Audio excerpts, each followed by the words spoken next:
Welcome to four sides TV. Indiramma ఇళ్ళు అందరికా మరి కొందరికేనా? Big debate కార్యక్రమానికి స్వాగతం. ప్రస్తుతం రాష్ట్ర వ్యాప్తంగా రెండవ విడత ఇందిరమ్మ ఇళ్లను 25th జనవరిలో 2024 జనవరిలో సెకండ్ ఫేజ్ ఇళ్లకు సంబంధించిన ప్రారంభోత్సవం జరిగింది. వారికి అమలు చేయాలి. ఒక నియోజకవర్గానికి 3,500 3,500 ఇళ్లను వాళ్ళని కేటాయించాలని ఆదేశించడం జరిగింది. నిన్న పొంగులేటి శ్రీనివాసరెడ్డి మాట్లాడుతూ 400 గజాలకు తగ్గకుండా 600 గజాలకు పై ఉండకుండా చూడాలి.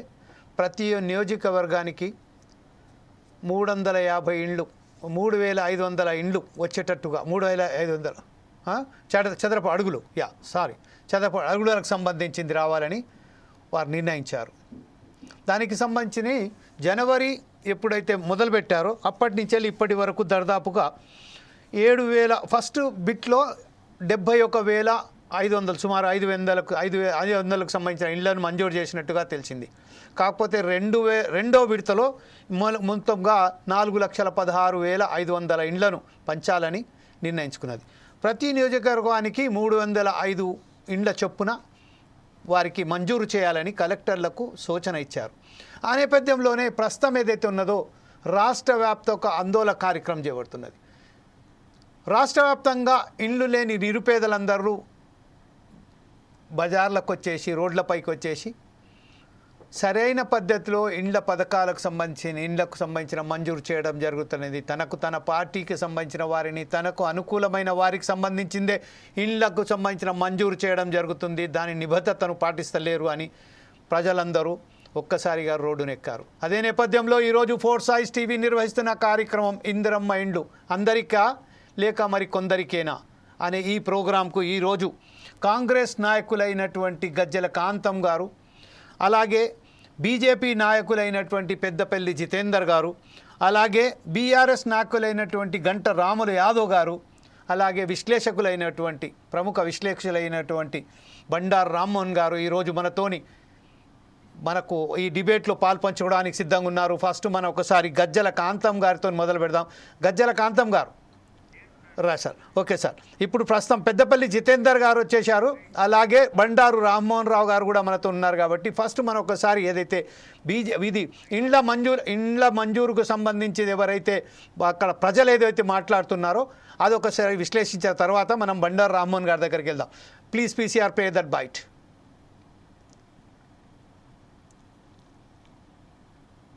ఎలక్షన్ జరుగుతుందో మీరు వెళ్ళేసరికి సెలక్షన్ లిస్టులు రెడీగా ఉంటుందో, సెలక్షన్ లిస్టులో మీరు ఐడెంటిఫై చేసి తప్పు ఉందని చెప్పినా, ఈవెన్ కలెక్టర్ గారు అప్రూవ్ చేసినా దాన్ని క్యాన్సిల్ చేసేది అవుట్ రైట్ డెసిషన్ నేను తీసుకున్నా. ఎస్, ఈడిచ్చింది తప్పు ఉంది సార్, ఇతను భూమి ఉన్నోడు, ఇతను డబ్బులు ఉన్నోడు, ఇతనికి మనోళ్ళు ఏదో లోపాయకారి ఒప్పందం చేసుకొని ఇల్లు ఇచ్చారు అని ఒక నా చెల్లినో ఒక నా తమ్ముడో ఎస్ ఇక్కడ తప్పు జరిగిందని మీరు నాకు మీకు నా డైరెక్ట్ ఒకటి టోల్ ఫ్రీ నెంబర్ ఇస్తాను. మీరు చిన్నది పాస్ ఆన్ చేస్తే మళ్ళీ మీ పేరు కూడా బయట చెప్పను. నా సెక్రటరీ చెప్పినా, నా ఎండి చెప్పినా, నా ఈఎన్సీ చెప్పినా, ఎవరు చెప్పినా సరే డైరెక్ట్గానే నాది ఫోకస్ ఉంటుంది. పూరెస్ట్ ఆఫ్ ది పూర్, చిన్న అవినీతి కూడా జరగకుండా 24 క్యారెట్ గోల్డ్ అంటే ఎంత దానికి మార్కెట్లో వెయిట్ ఉంటుందో అలాగా ఈ హౌసింగ్ డిపార్ట్మెంట్కి మీరు ఒక మంచి పేరు తెచ్చే విధంగా మీరు పనిచేయాలని చేస్తారని మనస్ఫూర్తిగా కోరుకుంటున్నా. పొంగులేటి శ్రీనివాసరెడ్డి గారు ఏదైతే మాట్లాడారో మనం చూసాం.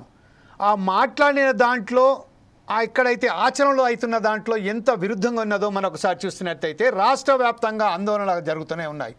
కాంగ్రెస్ ఇందిరమ్మ సంబంధించిన ఇండ్లను కాంగ్రెస్ వర్కర్లకు సంబంధించి అది కూడా తనకు అనుకూలమైన వర్గానికి సంబంధించిన కేటాయిస్తున్నారని వందలాది మంది ఎవరైతే ఉన్నారో పేదలు, బలహీన వర్గాలకు సంబంధించిన బీసీ మైనారిటీలకు సంబంధించిన వారు రోడ్లపైకి వస్తున్నారు. వాస్తవానికి వస్తే మాత్రం అది ఎన్నటి నుంచెల్లో జరుగుతున్న ఈ ప్రక్రియ గతంలోనూ ఇలాగే జరిగాయి. ఇప్పుడు మనం చెప్తున్నట్టుగా 71,000 ఇండ్ల మంజూరు ఏదైతే కార్యక్రమం జరిగిందో అందులోనూ అనేక ఆకోతకలు జరిగాయి. గత ప్రభుత్వంలో కూడా జరిగింది.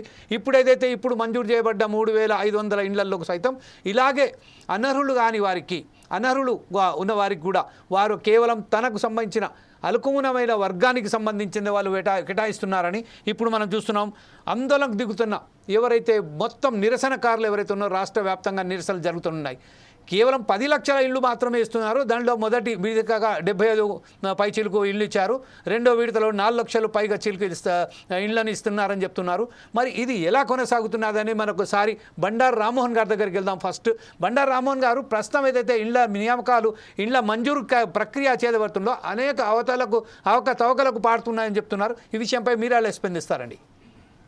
ఎమ్మెల్యే గారు, మీకు ప్యానల్లో ఉన్న మిత్రులు అట్లాగే ఫోర్సైట్ టీవీ ప్రేక్షకులకు నమస్కారం. కొంచెం దీన్ని ఎలాబరేట్ చేసి ఆలోచించేద్దాం. ఇళ్ల పథకం ఏంది, గతంలో జరిగిన పొరపాట్లు ఏంది, వీళ్ళు చేస్తామనుకునేది, ఆనాటికి నడుకున్న తేడా ఏంటి, లబ్ధిదారుల ఎంపిక ఎట్లా చేయాలి, జస్ట్ స్థూలంగా 2 నిమిషాలు మాట్లాడాలి. మొట్టమొదటి రోటీ కపడా ఔర్ మకాన్ అన్నారు కదా, ముఖ్యంగా కనీస అవసరాలు ఇది. అంటే మనకు తిండి ఉండాలి, కట్టుకోవడానికి బట్ట ఉండాలి, నిల్వ నీడ ఉండాలి. ఈ 3 దానికోసమే ఒకనాడు ఇందిరాగాంధీ 1971లో మన మధ్యంతర ఎన్నికలు గెలిచిన తర్వాత మొట్టమొదటిసారి ఆమె చాలా సంస్కరణలు ప్రవేశపెట్టింది. దానిలో బ్యాంకుల జాతీయకరణ, రాజాభరణాల రద్దు, అట్లాగే పేదలకు ఇళ్ల పథకం, ఇల్లు అనేది గుడిసెల పథకం 250 రూపాయలతో మొదలైంది ఆనాడు. 250 రూపాయలు 71 అంటే అర్థం చేసుకోండి, ఇవాళ 25 లక్షల లెక్కాయి పొరకు చెప్పానంటే. మరి అటువంటిది ఆనాడు 250 రూపాయలతో గుడిసె పథకం మొదలైతే చాలా మంది గుడిసెలు కట్టించారు. గుడిసె కాదు, పక్కా ఇల్లు అంటూ ఉన్నారు. ప్రభుత్వం అంత మారినకపోయి దానికి ఒక రూపం వచ్చింది. చివరికి వరుసగా ఏదైతే ఇల్లు కట్టించే పథకంలో మొన్నటికి మొన్న 2014 తెలంగాణ విడిపోయిన తర్వాత, ప్రత్యేక తెలంగాణ ఏర్పడిన తర్వాత, రాష్ట్రం ఏర్పడిన తర్వాత ఒక మంచి ఆలోచనతో బీఆర్ఎస్ ప్రభుత్వం, అప్పటి టీఆర్ఎస్ ప్రభుత్వం ఈ అగ్గిపెట్టెలు లాంటి ఇల్లు వద్దు, దీనికి ఒక డబుల్ బెడ్రూమ్ ఉండాలి, ఆత్మగౌరవ అంటే డిగ్నిటీ హౌసెస్ అని చెప్పి పేరు పెట్టి మంచి ప్రయత్నం చేశారు. చాలా లోపాలు ఉన్నాయి అందులో. డిగ్నిటీ హౌసెస్ కానీ ఇంకా పట్టణాల్లో 6 లక్షలు, గ్రామాల్లో అయితే 5,40,000 రూపాయలు కట్టాలన్నారు. కానీ అప్పటికే కాస్ట్ ఆఫ్ మనకు కన్స్ట్రక్షన్ పెరిగింది కనుక దానికి ఎవరు ముందుకు రాలేదు. కానీ ప్రిస్టేజియస్ గా కొన్ని గ్రామాల్లో, ముఖ్యంగా హైదరాబాద్ దాదాపు 78,000 ఇళ్ళు కట్టించారు. అవి కట్టినవి మేము ఇంకో 10 ఏళ్ళు మేము అధికారంలో ఉంటే పంచలేదు. దానివల్ల ఇప్పుడు కట్టిన ఇళ్ళు అట్లాగే ఉన్నాయి. నెంబర్ 1 ఇప్పుడు నేను చెప్తాను. అంటే అది 650 స్క్వేర్ ఫీట్ తోని అప్పుడు ఇల్లు కట్టించి, డబుల్ బెడ్రూమ్ ఇల్లు కట్టించి మంచి వచ్చేటం, నాణ్యత లేకున్నా సరే ఒక 150 గజాల స్థలము ఇల్లుతో సహా ఫ్రీగా ఇచ్చారు. అక్కడ ఎక్కడ కూడా 1 రూపాయి కూడా లబ్ధిదారుని ప్రమేయం లేదు, లబ్ధిదారులు ఇచ్చేది లేదు.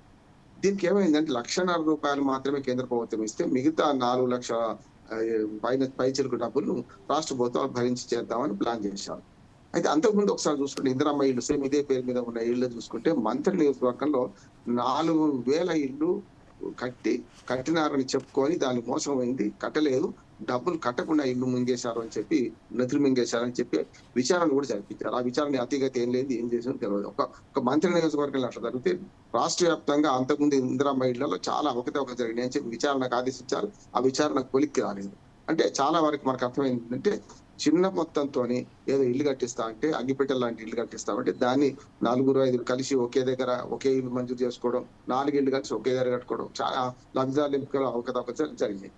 ఇప్పుడు మళ్ళీ ఈ ప్రభుత్వం వచ్చినాక మీరు ఒకసారి లెక్కలు 400 చదరపు అడుగులకు తగ్గొద్దట, 600 అడుగులకు పెరుగుద్దట. అసలు పద్ధతి ఉండాలి, లేదా పద్ధతి ఉండాలి కదా, అన్ని సమానంగా ఉండాలి కదా. నెంబర్ 1 ఇది శ్రీనివాస్ రెడ్డి గారు చెప్పిన పథకంలో డొల్లతనం అనుకున్నాను. ఏదో 500 పెడతారా, 600 స్క్వేర్ ఫీట్ పెడతారా, 400 పెడతారా, ఒకటి. రెండోది ఎన్ని గజాలలో ఇల్లు కట్టిస్తారు అంటే L1, L2, L3లో ఒకటి ఏంటంటే అస్సలు ఇల్లు లేని వారు ఒకటి, తర్వాత అస్సలు ఇల్లు స్థలం ఉండి ఇల్లు లేని వారు 2, మూడోది పాత ఇల్లు మంజూరై అవి కూరగొట్టబడ్డో లేకుంటే అవి పాతగా అయిపోయిన వాటికి 3వ విడతలో చేయాలి. ఎవరికి చేయాలి? ఇప్పుడు ఫస్ట్ ఎవరి ప్రియారిటీ అస్సలు నిల్వ నీళ్ళు లేని వారికి ఇవ్వాలి కదా. దీనిలో పోయినసారి అంటే 70 దాదాపు 1,00,000 ఇళ్ళు మంజూరు చేశామన్నారు. ఎందుకంటే 119 నియోజకవర్గాలు ఇంటూ 3,500 కదా, కనుక మంజూరు చేశామంటే దాని లెక్క చూసుకుంటే ఇప్పటి వరకు ఒక్క ఇల్లు కూడా పూర్తి దశలో పూర్తి కాలేదు. పోయిన సంవత్సరం మళ్ళీ తగ్గుతామని 2వ దశలో ఇప్పుడు మళ్ళీ 3,500 చెప్పండి ఇల్లు మంజూరు చేస్తామంటారు. పట్టణ ప్రాంతాలు 500 ఇళ్ళు అంటున్నారు. ఈ లెక్క ఇక్కడ మనకు అర్థమైంది ఏంటంటే ఆలు లేదు చదువు లేదు, కొడుకు పేరు సోమలింగం అన్నటువంటిది. ఇక్కడ కూడా ఇళ్ల నిర్మాణం ఇప్పటి వరకు వన్ ఇయర్ అవుతుంది ప్రభుత్వం వచ్చి 17 నెలలు అవుతుంది. 17 నెలలు ఒక్క ఇల్లు కూడా పూర్తి కాలేదన్న అర్థమవుతుంది. అంటే గతంలో డబుల్ బెడ్రూమ్ ఇల్లు అని కట్టించే క్రమంలో అవకతవక జరిగినాయి. కాకపోతే రాజధాని ఎంపిక తప్పు జరిగింది, అదే సక్రమంగా జరిగింది అనట్లేదు. కానీ అక్కడ ఏమైందంటే కొన్ని ఇళ్లు కట్టిండ్రు, కొందరు పంచారు కూడా, కొన్ని పంచలేదు ఇంకా కూడా. అంతేందుకు మూసి హైదరా కొలగొట్టిన ఇళ్ల వాళ్ళకు కూడా హైదరాబాద్ లో కేటాయించిన ఇళ్ళు ఏమి పాత ప్రభుత్వం కట్టించిన ఇళ్ళే. ప్రభుత్వాలు శాశ్వతం, పాత ప్రభుత్వం కొత్త ప్రభుత్వం ఉన్నది. ఇప్పుడు ఒక మాట చెప్పి నేను ముగిస్తాను. ఇప్పుడు జరుగుతున్న అవసరం లేదంటే మొదలు కట్టని ఇళ్ళు పంచుతామంట, కట్టలేదు. రెండోది కడతామనే కూడా ఒక రూట్ లేదు, రుంగం లేదు. దాంతో పాటు శ్రీనివాస్ రెడ్డి గారు కఠినంగా వ్యవహరిస్తాం, లబ్ధిదారులు ఎంపిక అంటున్నాడు. ఇన్ఛార్జి మంత్రితో సంతకాలు తీసుకోమంటున్నాడు. ఏమవుతుంది మీరు అన్నది కార్యకర్తలకే వచ్చేస్తాయి ఇళ్ళని కూడా. అందుకని ఇప్పుడు ఏమంటున్నానంటే కట్టని ఇళ్లను పంచుతామని ప్రచారం కట్టే మీరు ఒక పద్ధతిగా ఆలోచన చేయండి. ఖచ్చితంగా డబుల్ బెడ్రూమ్ ఇళ్లే కరెక్ట్ అంటున్నాను. ఇప్పటికి కూడా కేంద్ర ప్రభుత్వం కేటాయించే డబ్బు సరిపోదు అంటున్నారు. వాళ్ళు 5 లక్షలు, మీరు 5 లక్షలు ఇస్తే 10 లక్షలతోనైతే అదే 150 గజాలలో ఒక ఇల్లు తయారవుతుంది. మినిమం 1,50,000 పెడితే ఒక బాత్రూమ్ కూడా పూర్తి కాదు కేంద్ర ప్రభుత్వం ఇచ్చే డబ్బులు. కేంద్రం కూడా గొప్పగా మేము ఇస్తున్నాం చెప్పుకుంటాం. అది బట్టిదే ఇది బట్టిదే ఇవాళ లబ్ధిదారుల ఎంపికలు గ్రామ సభలు పెట్టకుండా లబ్ధిదారుల ఎంపికలు ఎన్ని రోజులు జరుగుతాయో అన్ని రోజులు అక్రమార్కులకి వచ్చిన వాడికి ఇల్లు వస్తాయి, కార్యకర్తలకి ఇల్లు వస్తాయి, అసలైన పేదలు అట్లా మిగిలిపోతారు. లబ్ధిదారుల ఎంపిక గ్రామ సభలో జరిగి జమీల్ గారికి ఇల్లుందా, రామ్మోహన్ రావుకి ఇల్లుందా అని అడిగి మరి చేస్తే అప్పుడు ప్రజలు బయటపడతారు కదా. అంటే ఈ పట్టణం వచ్చి ఇల్లు తీసుకుంటున్నాడు, ఈ భూస్వామి వచ్చి ఇల్లు తీసుకుంటున్నాడు, ప్రజలు బయటపడతాయి కదా. బ్లాక్ అండ్ వైట్ తెలవాలంటే లబ్ధిదారుల ఎంపిక ప్రజల సమక్షంలో, గ్రామ సభల సమక్షంలో జరిగితేనే లబ్ధిదారులు సరిగ్గా అవుతారు. ఇల్లు నిర్మాణానికి కూడా 10 లక్షల రూపాయలకు తక్కువ సరిపోదు. కేంద్రం పెంచాలి, రాష్ట్రం పెంచాలి, అప్పుడు మాత్రమే ఇల్లు సరిగ్గా ఉంటాయి. లేకపోతే ఇవన్నీ టూత్ పాలిష్ ఇల్లు అవుతాయి.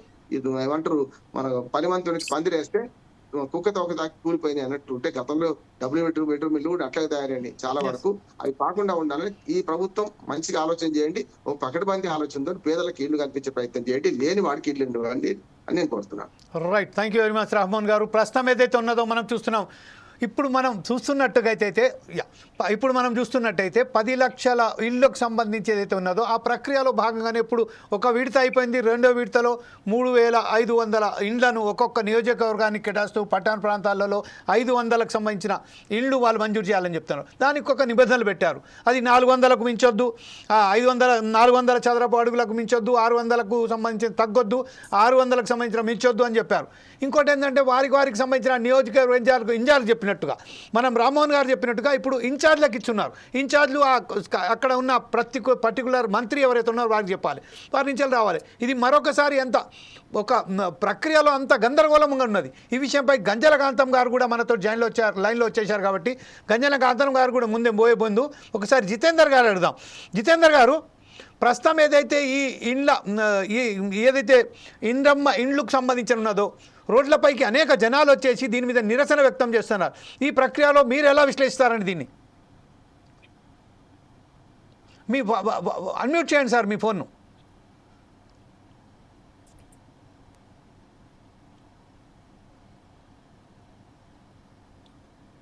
నమస్కారం అండి అందరికి. నేను చేయలేకపోయినాను, సారీ అండి. గజకాంతం గారు కూడా అందరికి నమస్కారం. ఇవాళ రామ్మోహన్ గారు కూడా ఇవాళ 44 గజాలు 66 గజాలు అని చెప్పి మీరు తీసుకొచ్చడం జరిగింది.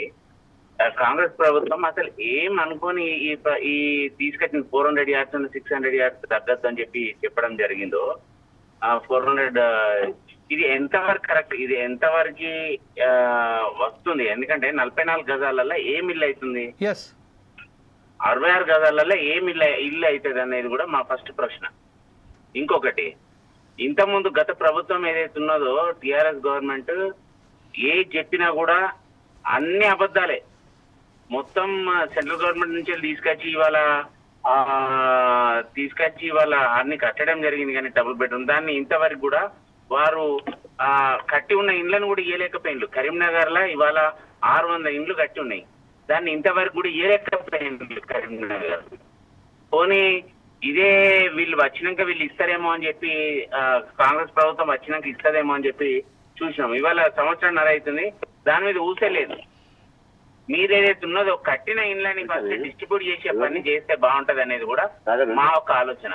ఇంకొకటి మీరు తీసుకునే ఏవైతే ఉన్నాయో ఇది కరెక్ట్ గైడ్ లైన్స్ కాదు. ఎందుకంటే ఇప్పుడు మీరు ఫస్ట్ ఏం చేసిండ్రు, నాకు గ్రౌండ్ రిపోర్ట్ నాకు ఉంది కాబట్టి మా డివిజన్ లో ఒక్క నిమిషం అండి, గజ్జలకాంతం గారు మీ ఫోన్ మ్యూట్ చేయండి సార్.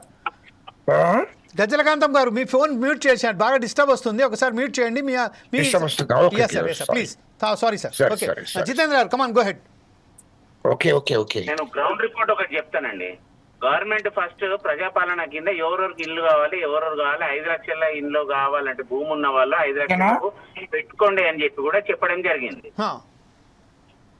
సరే, మీరు అట్లా పెట్టుకున్న వాళ్ళు ఎంతమంది ఉన్నారు అనేది మీ దగ్గర ఒక లిస్ట్ ఉన్నది. మీరు ఇవాళ గ్రౌండ్ రిపోర్ట్కి వచ్చినప్పుడు ఒక్కొక్కరి ఇండ్లు పాతబడి ఉన్నాయి, వాళ్ళందరూ కూడా పెట్టుకోవడం జరిగింది.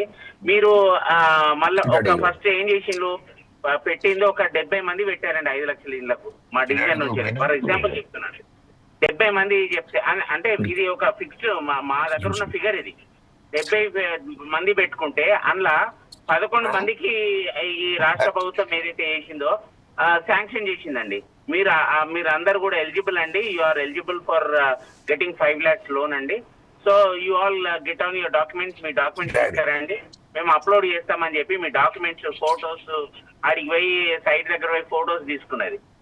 ఇవాళ ఆ 9 మంది నుంచి వెళ్ళి ఇవాళ జారీ అయింది ఓటీపీ లెవెల్ నుంచి వెళ్ళి మళ్ళీ ఓటీపీ దగ్గరకు వచ్చిందండి. ఓటీపీ తీసుకున్నది, వాళ్ళందరూ డాక్యుమెంట్స్ తీసుకుంది, మళ్ళీ ఓటీపీ వాళ్ళు వచ్చి ఫోటో తీసుకున్నట్టు ఒక ఓటీపీ కూడా తీసుకున్నది. ఆ ఓటీపీ తీసుకున్నది ఏంది, ఓన్లీ 3 దగ్గర తీసుకున్నది. అంటే ఈ రాష్ట్ర ప్రభుత్వం చిత్తశుద్ధి ఉంటే ఉన్న వాళ్ళందరికి కూడా పెట్టిన వాళ్ళందరికి కూడా మీ జేబులోకి వెళ్ళి ఇవ్వట్లేదు. మీరు ఏదన్నా ప్రధానమంత్రి ఆవాస్ యోజన కిందికి వెళ్ళి ఏదైతే స్కీమ్ ఉన్నదో అది అడాప్ట్ చేసుకొని ఇక్కడ మీ పేరు పెట్టుకొని ఇవాళ ఆ పేరు మార్చి ఇవాళ మీరు 5 లక్షల లోన్ ఇస్తున్నాను అంటున్నారు కదా, ఆ ఇచ్చేది ప్రతి ఒక్కరికి ఇస్తే బాగుంటుంది కదా అనేది మా ఆలోచన. ఓకే సార్, ఇప్పుడు ఒకసారి గజ్జలకాంతం గారి దగ్గరికి వెళ్దాం. గజ్జలకాంతం గారు మీరు ఉన్నారు కదా, గజ్జలకాంతం గారు ఇప్పుడు ఏదైతే మన రామ్మోహన్ గారు చెప్పారో అలాగే బీజేపీకి చెందినటువంటి జితేందర్ గారు చెప్పారో ఎన్ని అవకతవలు జరుగుతున్నాయి అంటే ఏదైతే మనకు సంబంధించిన సెంట్రల్ గవర్నమెంట్ ఏదైతే ఇంట్రడ్యూస్ చేసిన ఆ స్కీమ్ని ఈరోజు స్టేట్ గవర్నమెంట్ అవలంబిస్తూ ఈరోజు కూడా అంత అవినీతికి పాల్పడుతున్నది, దాంట్లో ఒక సరి అయిన ప్రక్రియలో పని చేయట్లేదు అనే చాలా ఒక విమర్శ వస్తున్నది. అలాగే అందరు చూస్తున్నారు కూడా, ప్రజలందరూ రోడ్లపైకి వచ్చి ఎలా నిరసన వ్యక్తమవుతున్నారు మనం చూస్తున్నాం. అందులో నిన్న పొంగులేటి శ్రీనివాసరెడ్డి గారు ఏదైతే మాట్లాడారో అందులో చాలా క్లియర్గా చెప్పారు, 400 గజాలు ఏదైతే ఉన్నదో అంటే ఏమంటారు దాన్ని అడుగులు 400 అడుగులకు చదరపు అడుగులకు సంబంధించింది, అలా చదరపు అడుగులు అలాగే 600 చదరపు అడుగులకు సంబంధించిన మించి ఉండరాదు అని చెప్పారు. దానికి ఎవరైనా కంప్లైంట్ ఇవ్వదలుచుకున్నారా అయితే నాకు క్లిక్ చేయండి, ఆటోమేటిక్గా నేను వాళ్ళని రద్దు చేస్తా అన్నారు. కానీ అస్సలకి అక్కడ మోసం అవుతుంది కదా. ఎప్పుడైతే అక్కడ కాంగ్రెస్కి సంబంధించిన నియోజకవర్గాల ఇన్ఛార్జ్ ఉన్నారో వాళ్ళ దగ్గర పోగానే వాళ్ళు కేవలం తనకు సంబంధించిన అనుకూలమైన వర్గానికే ఇచ్చిస్తున్నారని ఒక అది ఆరోపణ ఉంది. దీని విషయంపై మీరేమంటారండి? గుర్తుపెట్టుకోండి, మీరు ఇయర్లో దానికి జిల్లా కలెక్టర్ గారు ఉంటారు, ఆర్డీఓ ఉంటాడు, ఎంఆర్ఓ ఉంటాడు. ఏదైతే నిరుపేదలు ఉంటారో ఇంతకు ముందు కూడా మీరు గత చరిత్రను ఒకసారి చూసుకుంటే రాష్ట్రంలో గాని దేశంలో గాని రాష్ట్రం గురించి మాట్లాడుకున్నప్పుడు రాష్ట్రమే మాట్లాడదాం సార్, రాష్ట్రంలో ప్రతి ఒక్క నిరుపేదలందరికీ కూడా ఇండ్లు లేని వారికి దళితులందరికీ కూడా ఇండ్లు ఇవ్వడం జరిగింది, ఇందిరామ ఇండ్లు. ఇయర్లో ప్రతి గ్రామంలో కూడా చూడండి, వాస్తవమే కేంద్రం నిధులు కూడా ఇస్తుంది. కానీ రాష్ట్రంలో ఇప్పుడు గతంలో చూస్తే ఇప్పటికి కూడా ఏ గ్రామానికి వెళ్ళినా ఎక్కడికి వెళ్ళినా ఇందిరామ ఇండ్లు అని అంటారు. ఒకటి ఇప్పుడు కూడా కలెక్టర్ గారు పర్యవేక్షణలో నడుస్తుంది. అది కలెక్టర్ గారు, ఆర్డీఓ, ఎంఆర్ఓ. నిరుపేదలకి ఇండ్లున్న వాడికి ఎందుకు ఇస్తారండి? ఇండ్లున్న వాడికి ఇస్తే అది ఓపెన్ గా తెలుస్తుంది కదా. ఇప్పుడు సోషల్ మీడియాలో ఇప్పుడున్నటువంటి మీడియా ఎవరు ఊపుకుంటారు కదా. ఇండ్లున్న వాడికి ఎందుకు ఇస్తారు? అట్లా ఇవ్వరాదు కదా. ఎవరైనా ఎవరు ఫైరవ్ చేసినా ఎవరు చేసుకున్నా అది నిరుపేద ప్రజల కోసము, ఇల్లు లేని వాడి కోసము ఉండడానికి ఇల్లు లేని వాడి కోసమే ఇల్లు ఇస్తాడు తప్ప, ఇల్లు ఉన్న వాడికి ఇల్లు ఇస్తే ఆల్రెడీ ఇక్కడ ఉన్నాడు ఏ లీడర్ అయినా ఎవరైనా కావచ్చు, ఏ లీడర్ అయినా తిట్టుకుంటూ ఏ లీడర్ అయినా రేపు పొద్దుగల వానికి ప్రజలకు తిరుగుబాటు అవుతుంది కదా. నిరుపేదల కోసం ఇచ్చేటువంటి ఇందిరమ్మ ఇళ్లను నువ్వు బలిసిన వర్గాలకు ఇల్లు ఉన్న వాళ్ళకు ఇస్తే కరెక్ట్ కాదని పేరు కూడా లోకల్ లీడర్ మీద కానీ, ఆ మండల లీడర్ మీద కానీ, ఆ కాన్స్టిట్యూషన్ లీడర్ మీద కానీ తిరుగుబాటు అవుతుంది. రేపు పొద్దుగల వాడు కరెక్ట్ పని చేయలేదు అనుకో, వానికే నష్టం జరుగుతుంది కదా. అదేవిధంగా దాని మీద ఇమీడియట్లీ కంప్లైంట్ చేయొచ్చు కలెక్టర్ గారికి. మేము చెప్తున్నాం కదా, డైరెక్ట్ కంప్లైంట్ చేయొచ్చు. ప్రజలు కూడా ఎవరన్నా ఇల్లు ఉన్న వాడికే ఇస్తే, లేకుంటే ఆర్థికంగా బలపడ్డ వానికి ఇస్తే ఇది కరెక్ట్ కాదని ఇమీడియట్లీ అక్కడ సంబంధించినటువంటి ఎంఆర్ఓ ఉంటాడు, ఆర్టీఓ ఉంటాడు, కలెక్టర్ ఉంటాడు. ఇమీడియట్లీ కంప్లైంట్ చేసి ఇగో ఇది ఇట్లా అవకతవకలు జరుగుతున్నాయని చెప్పొచ్చు. ఎందుకంటే దాదాపు జరగదు, కానీ ఒకవేళ అట్లా ఎక్కడైనా జరుగుతే మాత్రం కంప్లైంట్ చేయొచ్చు. సార్ ఇప్పుడు కాంతం గారు, ఇప్పుడు ప్రస్తుతం ఏదైతే ఉన్నదో మనం ఒకసారి చూసినట్టయితే 562 గ్రామాలకు సంబంధించి 71,642 ఇల్లు ఇచ్చారండి. అంటే ఇప్పుడు తతిమ ఏదైతే ఉన్నదో సెకండ్ ఫేజ్లో ఇప్పుడు మనం చూసినట్టయితే ఫిబ్రవరి మనకు జనవరిలో ఎప్పుడైతే సెకండ్ విడత మొదలు పెట్టారో అప్పుడు 3,500 ఇల్లు ఇస్తామని చెప్పారు. అంటే ఒక్కొక్క నియోజకవర్గానికి సంబంధించిన మనం ఒకసారి అనుకుంటే ఒక్కొక్క ఏదైతే ఎంచుకున్నారో వాళ్ళకు 500 గ్రామాలు 500 ఇళ్ళు అని చెప్పారు. అది 10 లక్షల ఇళ్ళు అని చెప్పారు. సెకండ్ విడతలో 400 ఇంకా 4,16,500 ఇళ్ళు ఇస్తారు.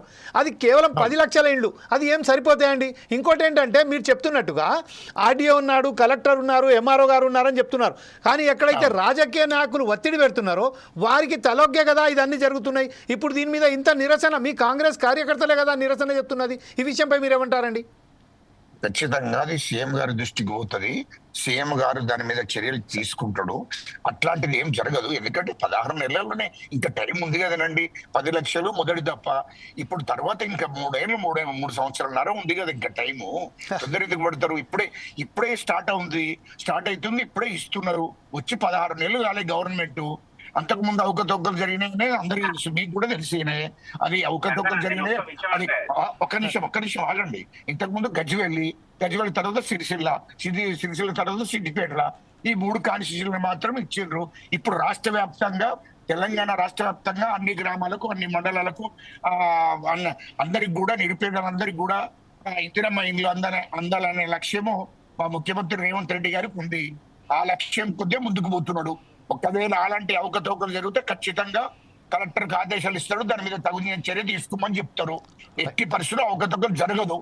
సరే, ఒకవేళ ఎక్కడైనా తప్పిపోయి జరిగితే అది దాని మీద ఖచ్చితంగా సీఎం గారు చర్య తీసుకుంటాం. సార్, అదే విషయంపై ఒకసారి మనం జితేందర్ గారి దగ్గరికి వెళ్దాం. జితేందర్ గారు, ఇప్పుడు ప్రస్తుతం ఏదైతే మన గజ్జల కాంతం గారు చెప్తున్నారు అది వాస్తవానికి ఒకవేళ కనుక ఒక నియోజకవర్గానికి సంబంధించిన ఎమ్మెల్యే, ఈ నియోజకవర్గానికి సంబంధించిన ఎమ్మెల్యే కన్నా కింద ఉన్న వారికి సంబంధించిన ఎవరైతే లీడర్స్ ఉన్నారో లోకల్ లీడర్స్, తర్వాత ఎమ్మెల్యే, తర్వాత మినిస్టర్స్ తర్వాత మళ్ళీ ఎవరైతే ఉన్నారో దానికి సంబంధించిన మినిస్టర్ ఎవరైతే ఉన్నారో పొంగులేటి శ్రీనివాస్ రెడ్డి, దాని తర్వాత రేవంత్ రెడ్డి. ఇప్పుడు వీరందరికీ ఒక్కసారి ఆ సమాచారం అందాలంటే, ఆ సంబంధించిన అధికారులకు సంబంధించిన అదన్నీ పోవాలంటే ఇదొక పెద్ద ప్రక్రియ. కాబట్టి ఇప్పుడు ప్రస్తుతం రామ్మోహన్ గారు మీరు ఉంటున్నారండి? ఇప్పుడు ఒక్క నిమిషం అండి. సోషల్ మీడియా ఉన్నది, ఇవాళ సోషల్ మీడియా ఉంది, మీడియా ఉన్నది. ఒకటి గుర్తుపెట్టుకోండి, ఇంత ప్రక్రియ అవసరం లేదు. డైరెక్ట్ కలెక్టర్ దగ్గరికి పోతారు, కలెక్టర్ నుంచి ఎప్పుడప్పుడు ఇన్ఫర్మేషన్ వెళ్ళిపోతూనే ఉంటుంది. ఇప్పుడు అంచెలంచెలుగా వచ్చే వరకు ఇప్పుడు డైరెక్ట్ సీఎం లైవ్ లో చూస్తున్నాడు కదా, ఇక్కడ ఏ జిల్లాలో ఏం జరుగుతుంది, ఏ మండలంలో ఏం జరుగుతుంది, ఏ విలేజ్ లో కూడా ఏం జరుగుతుంది అనేది విత్ ఇన్ 24 hours లోపే ఇన్ఫర్మేషన్ వచ్చేస్తుంది. ఇంతకు ముందట్లాగా లేదు కదా సిస్టమ్ అంతా. ఇప్పుడు నేను ఇక్కడ ఉదాహరణ గజ్జల కాంతం ఎక్కడ 5 నిమిషాల్లో మీకే ఇన్ఫర్మేషన్ వస్తుంది. 5 నిమిషాలు. ఇప్పుడు నేను లైవ్ లో పాల్గొన్న కాంతం ఎక్కడ కూడా నువ్వే ఆ 10 నిమిషాలు చెప్పగలుగుతారు. సిస్టమ్ వచ్చింది కదా, అలాంటి టెక్నాలజీ వచ్చింది కదా. గజ్జల కాంతం చెప్తున్న మాటకి మీరు ఒకసారి అంగీకరిస్తారండి? జితేందర్ గారు మీరు చెప్పండి ప్రస్తుతం. అన్న నేను అడిగేది ఒకటే అన్న, ఇప్పుడు 400 స్క్వేర్ ఫీట్లకు 600 స్క్వేర్ ఫీట్ల ఇల్లు ఎంత అవుతుంది? 400 నుంచి 600 వరకు సరిపోతుంది ఒక ఫ్యామిలీకు. ఒక 44 గజాలల్లా ఒక బీద కట్టుకుంటే సింగిల్ బెడ్రూమ్ కూడా కాదన్న, ఒక కిచెన్ హాల్ వస్తుంది అంతే. మీరు ఒక 54 గజాలు ఒక సరే 60 గజాలకు 66 గజాల కంటే ఇల్లు అవుతుంది కావచ్చు, ఒక bedroom, single bedroom, hall kitchen అవుతుంది కావచ్చు. 44 గజాలల్లా మీ అయ్యేది ఏంటిదన్నా? ఏం లేదన్నా 44 గజాల ఏదైతే మీరు చెప్తున్నారో ఇది అసలు కానే కాదంటున్నా నేను. 400 స్క్వేర్ ఫీట్ అలా ఇల్లు కానే కాదు. దాన్ని 600 స్క్వేర్ ఫీట్ కి తీసుకొచ్చిందో అది కూడా కాదు. ఇంతకుముందు మ్యాండేటరీ ఏదైతే ఉన్నదో 100 గజాల లోపు ఉన్నవారి ఇండ్లకు ప్రధానమంత్రి ఆవాస్ యోజన కింద 100 స్క్వేర్ యార్డ్స్ ఉన్న లోపు ఉన్న వాళ్ళందరికీ అర్హులే అనేది ఒక మ్యాండేటరీ ఉన్నది. మరి దాన్ని యాజ్ ఇట్ ఈస్ తీసుకొచ్చి మీరు ఇంట్లో పెడితే బాగుంటది కదా అనేది మా ఆలోచన. ఇంకొకటి, మీరు గవర్నమెంట్ దాని మీద direct central government direct financial aid ఇస్తుంది, మరియు 5 లక్షలు దాకా అమౌంట్ ఇస్తేనే ఉన్నది దాని మీద. అంతకుముందు రాష్ట్ర ప్రభుత్వాలు ఏదైతే టీఆర్ఎస్ ఉన్నదో దీన్ని ఇంప్లిమెంట్ చేయలేదు కాబట్టి ఎవరు అప్లై చేసుకోలేదు. దీన్ని ఇట్లా ఇంప్లిమెంట్ చేసి ఉంటే మీరు ప్రధానమంత్రి ఆవాస్ యోజన డైరెక్ట్ ఇంప్లిమెంట్ చేయండి. మరి మేము అడిగేది స్టేట్ గవర్నమెంట్ ఇంప్లిమెంట్ అవుతుంది. అది కేంద్ర ప్రభుత్వం ఇస్తుంది, వాస్తవమే. దాన్ని చెప్తున్నాం కదా, కేంద్ర ప్రభుత్వం నిధులు ఉంటుంది, రాష్ట్ర ప్రభుత్వం నుంచి ఉంటుంది కాబట్టి కంపల్సరీ చేస్తుందని చెప్తున్నాం కదా. కాదని ఎవరైనా, ఏ గవర్నమెంట్ అయినా, ఏ స్టేట్ గవర్నమెంట్ అయినా కేంద్ర నిధులు తప్పకుండా ఉంటాయి కదా. ఇప్పుడు ప్రస్తుతం ఒకసారి మీరు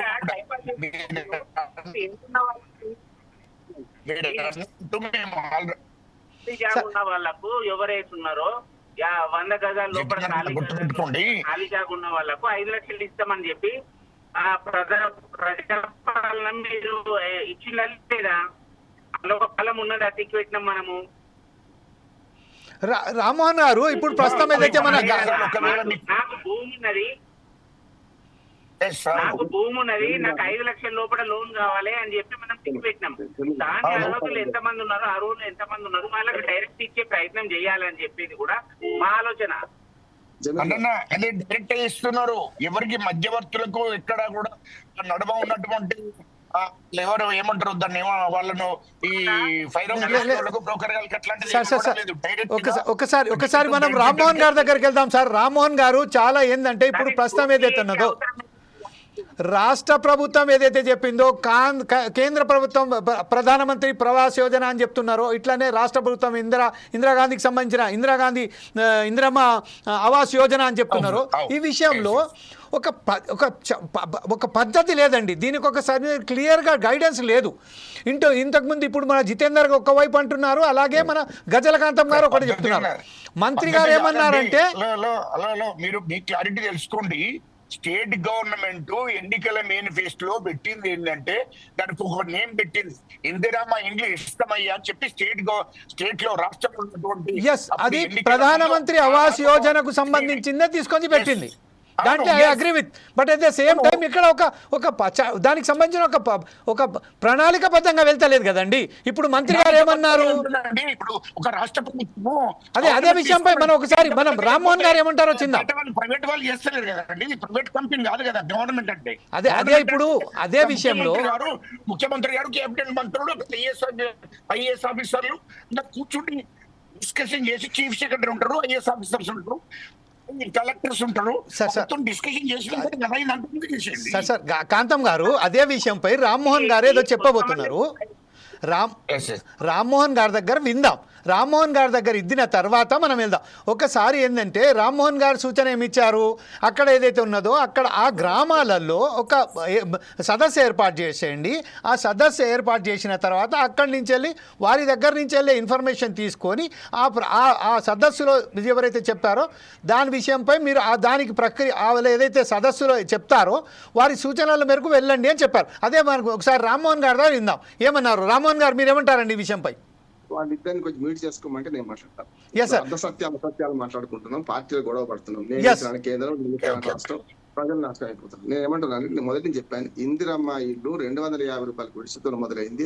కాంతం గారు రాలే కాబట్టి చెప్తున్నాను. అక్కడి నుంచి ఇప్పటిదాకా లక్షలాది ఇల్లు కట్టిండ్రు, మరి ఇంకా ఇల్లు లేని వారే ఉన్నారు. ఇల్లు 40-50 జనాభా పెరిగింది కదండి. నేను చెప్తాను సార్, కాంతం గారు మీరు కొంచెం క్లోజ్ చేసుకోండి. ఏమంటున్నానంటే జనాభా పెరిగింది, ఇల్లు కూడా 30 ఏళ్ళు మించి ఉండదు, కూలిపోతుంది. నేను చెప్తున్నా కానీ జనాభా పెరిగింది, రెండైంది. అట్లే ఇల్లు అవసరం ఎప్పుడైనా ఉంటుంది. రోటీ కప్పడం మకాన్ ఈ 3 అవసరమే. 3 చాలా అవసరం. నీడ ఉండాలి. నేను ఇప్పటిదాకా చరిత్ర చెప్పినా. ఏం చెప్పినా అంటే దయచేసి మ్యూట్ చేసుకోండి సార్. మీరు మధ్య ఇక్కడ ఏమవుతుందంటే బీజేపీ మేము ఇచ్చినవని, కాంగ్రెస్ మేము తెచ్చినవని, లేకపోతే అంతకుముందు టీఆర్ఎస్ తెచ్చినామంటున్నారు కదా. ఇది వాస్తవం కాదు. కేంద్ర ప్రభుత్వం ఇవాటికి కూడా కొంచెం నేను లీగల్ చెప్తున్నాను, నేను అడ్వకేట్ చెప్తున్నాను, నేను మొత్తం తరోగా చెప్తున్నాను. గతంలో హౌసింగ్ బోర్డు అనుకుంటే హౌసింగ్ బోర్డు భూములు సేకరించి 2 గుంటల స్థలాన్ని ఇచ్చి ఇల్లు కట్టించేది, 242 గదాలు ఇచ్చేది. అది మంచి పద్ధతి. దానివల్ల ఏమైందంటే 200 ఇల్లు కూలిపోయినా భూమి అమ్ముకుంటే సగం అమ్ముకుంటే ఇంకో సగం ఇల్లు కట్టుకునేవాడు. ఇప్పుడు ఆ భూమి లేదు. ఇప్పుడు ఏం చేస్తున్నారు? డబుల్ బెడ్రూమ్ ఇల్లు అని చెప్పి హౌసింగ్ బోర్డు మొత్తం నాశనం చేసి హౌసింగ్ బోర్డు పనే లేకుండా చేసి కేసీఆర్ గారు ఇల్లు కట్టిస్తాడు. సరే, కొన్ని కట్టిండు, కొన్ని ఇచ్చిండు, కొన్ని ఇవ్వలేదు. సార్ మ్యూట్ చేసుకోండి సార్.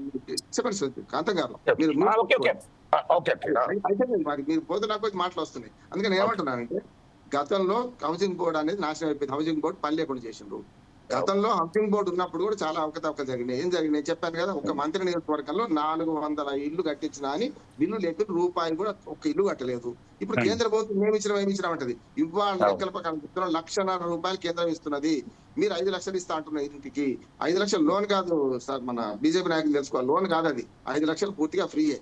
కానీ 5 లక్షలతో ఇల్లు అవుతుందా? మీరు ఇచ్చిన 1,50,000కు 3.5 లక్షలు వీళ్ళు కలిసి ఈ 3.5 కానీ 6 లక్షలతో కాదు. బాత్రూమ్ కూడా మీరు ఇచ్చే దాంతో 1,00,000 కాదు. మీ పెద్దరికం కోసం మేము ఇచ్చినాను ట్యాక్స్ పేయర్స్ మనీ, మా డబ్బు, మనందరి డబ్బు ఇది, మనం ట్యాక్స్ పేర్ కట్టే డబ్బులతో మీరు ఇస్తున్నారు. ఇక ఇక్కడ జరిగే అవతల చెప్తాను.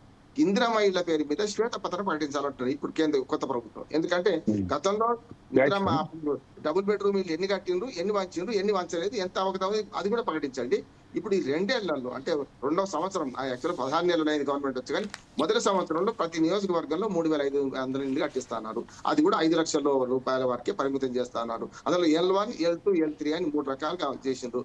అసలు భూమి లేని వారు, అసలు ఇల్లు లేని వారు, అసలు భూమి ఇల్లు లేని వారు, భూమి ఉండి ఇల్లు లేని వారు, భూమి ఇల్లుండి కొంత కూలిపోయిన వాళ్ళు, ఈ 3 వర్గాలు చేసిండ్రు.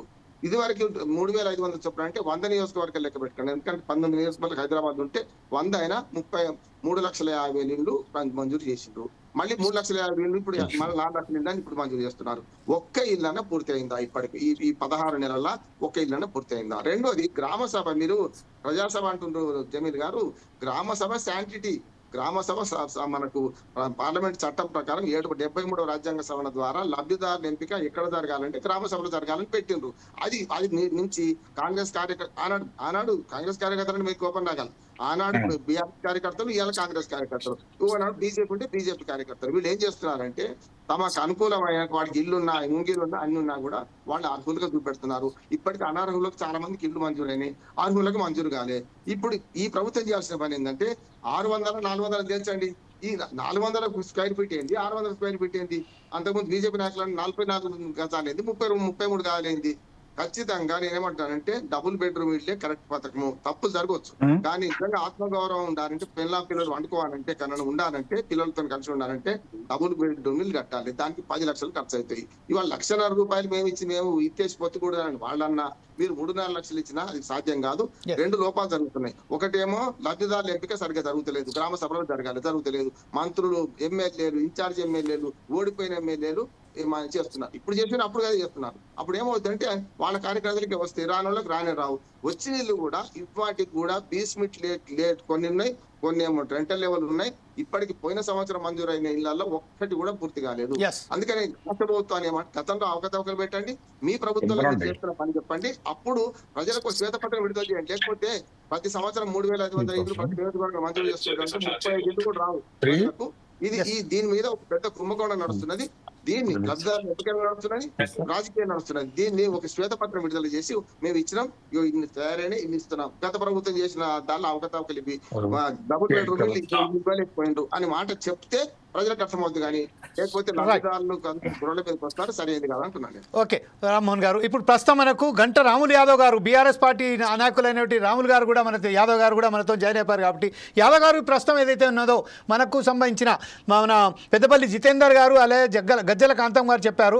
ఒక నిబద్ధత ప్రకారం మాత్రం జరుగుతలేదని మనం జితేందర్ గారు చెప్తున్నప్పటికీ గజ్జల కాంతం గారు మాత్రం చాలా ఖచ్చితంగా నిబద్ధత ప్రకారమే జరుగుతుంది అని ఏదైతే చెప్తున్నారు. అంటే ఇంకొక విషయం, మీరు లేరు అప్పుడు చెప్పారంటే ఏంటంటే బీఆర్ఎస్కు సంబంధించిన ఎవరైతే డబల్ బెడ్రూమ్ ఇల్లు ఉన్నాయో ఒక్కరు కూడా సరి అయిన పద్ధతిలో అక్కడ ఎవరికి కూడా ఒక ఇచ్చినప్పటికును అవకతవకలు మాత్రం అనేకం జరిగాయని చెప్పారు. దీనికి మీరు ఎలా చేస్తారు? ఇప్పుడు ప్రస్తుతం ఉన్న పరిస్థితులలో ఏదైతే ఇంద్రమ్మ ఇండ్లకు సంబంధించిన ఏదైతే ప్రక్రియ జరుగుతుందో దీని మీద మీరేమంటారండి? మీరు చెప్పండి. మీ అన్మ్యూట్ చేయండి సార్ మీ ఫోన్ను కొంచెం, ఒక నిమిషం. డిబేట్లో పాల్గొన్న మిత్రులందరికీ కూడా నమస్కారం. ఇంతకు ముందు ఏం జరిగింది అనే దానికంటే ప్రభుత్వాలు ఎప్పుడు కూడా ఏ ప్రభుత్వాలు వచ్చినా పాత గవర్నమెంట్ ఏం చేసింది వాళ్ళలాగా మేం చేస్తాం అనేది కాదు కదా. ఇవాళ మనం ప్రజాపాలనలో ఉన్నాం. కాంగ్రెస్ పార్టీ మేనిఫెస్టోలో స్వచ్ఛందంగా 25-30 లక్షల మంది ఇల్లు లేని వాళ్ళు పేదలు ఉన్నారు, వాళ్ళందరికీ మేము 5 సంవత్సరాలలో వాళ్ళకి ఇల్లు కట్టిస్తామని చెప్పి హామీ ఇచ్చిన మాట నిజమా కాదా? హామీ ఇచ్చిండ్రు.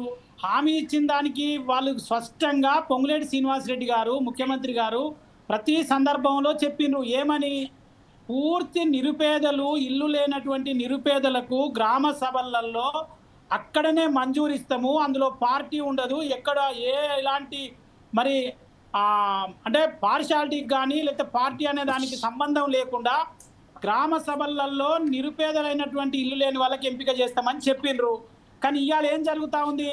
ఎక్కడ గ్రామ సభ లేదు. ఎమ్మెల్యేలు వాళ్ళ ఇళ్లకు కార్యకర్తలను పిలుచుకొని ఎవరు మన పార్టీ వాళ్ళు ఎవరికి పెడితే బాగుంటుందని చెప్పి లిస్టులు తయారు చేస్తూ ఉన్నారు ఇప్పటికీ.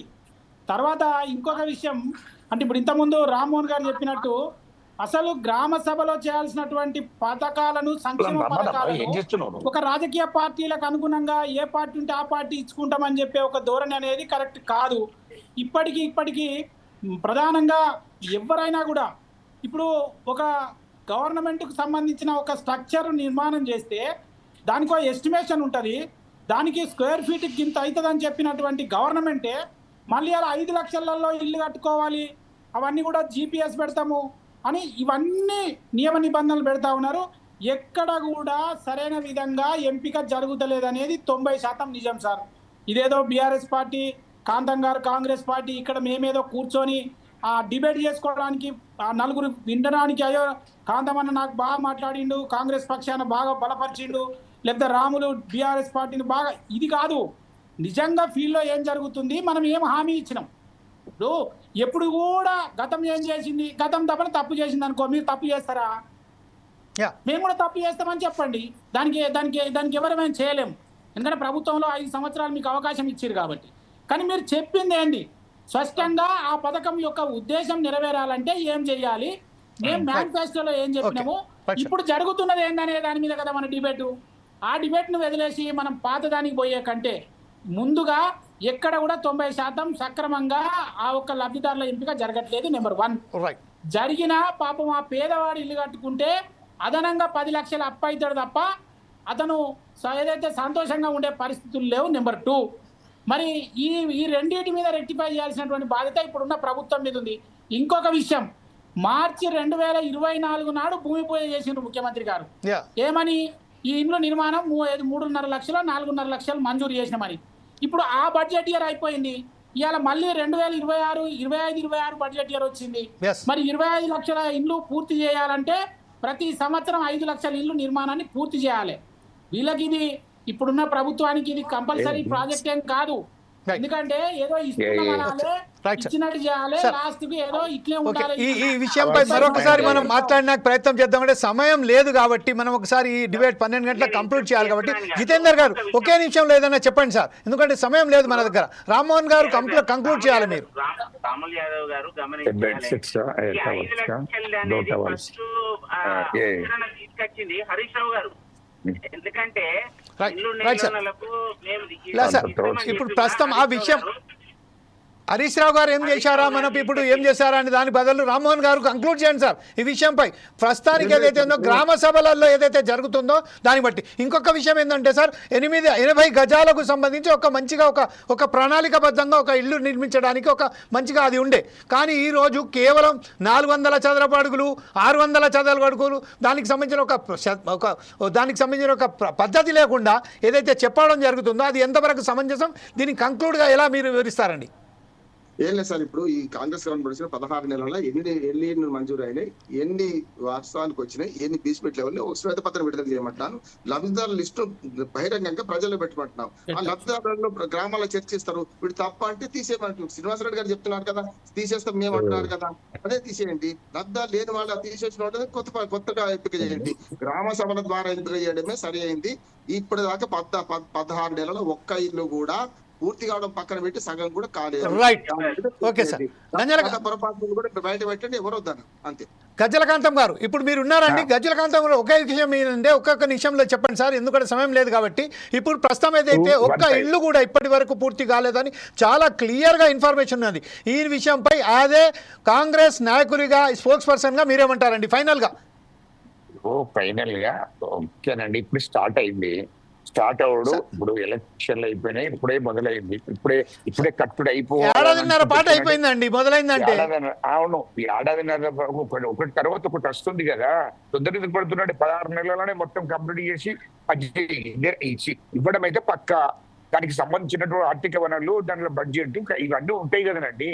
ఇప్పుడు గతంలో ఇంతకుముందు చెప్పారు ఏది గతంలో ఏం జరిగింది. గతంలో మొత్తం 7 లక్షల కోట్ల అప్పు జరిగింది. ఆయన చూస్తే ఇక్కడ రాష్ట్ర పరిస్థితి మంచిగా లేదు. అయినా కూడా పేద ప్రజలకు ఇచ్చినటువంటి హామీలను అమలు చేయాలనేది ఒకటి తర్వాత ఒకటి ఇప్పుడు ఖచ్చితంగా. Okay, thank you very much sir. ఇప్పుడు ప్రస్తుతం అయితే సమయం అయిపోయింది కాబట్టి ఇంకొకసారి ఇదే ఇంద్రమ్మ ఇళ్లకు సంబంధించి మరొకసారి చర్చా కార్యక్రమం నిర్వహిద్దాం. ఇప్పుడు చాలా సమయం లేదు కాబట్టి దీన్ని ఇక్కడితో ముగిస్తాం. కానీ ఒక మాత్రం వాస్తవం, 16 నెలలు 15 నెలలు గడిచినప్పటికీ ఇప్పటికి మాత్రం ఒక్క ఇండ్లు కూడా పూర్తి కాలేదు. ఎవరికి కూడా సరైన పద్ధతిలో ఇండ్లు రాలేదు అని కాంగ్రెస్ కార్యకర్తలు స్వయానా వచ్చి రోడ్ల మీద నిరసన వ్యక్తం చేస్తున్న మాట మాత్రం వాస్తవం. దీనికి సంబంధించిన అయితే ఆన్సర్ ఇవ్వాల్సిన బాధ్యత ప్రభుత్వ అధికారులది. ఇప్పుడు ఏదైతే రాష్ట్ర ప్రభుత్వంలో ఉన్న కాంగ్రెస్ ప్రభుత్వానిది కాబట్టి ఖచ్చితంగా దీనిపై ఒక స్పష్టమైన ప్రకటన చేయాలని ఆశిస్తూ రేపు మరొక ప్రోగ్రాంతో మీ ముందుకు వస్తాం. అప్పటిదాకా చూస్తూనే ఉండండి ఫోర్ సైడ్స్ టీవీ.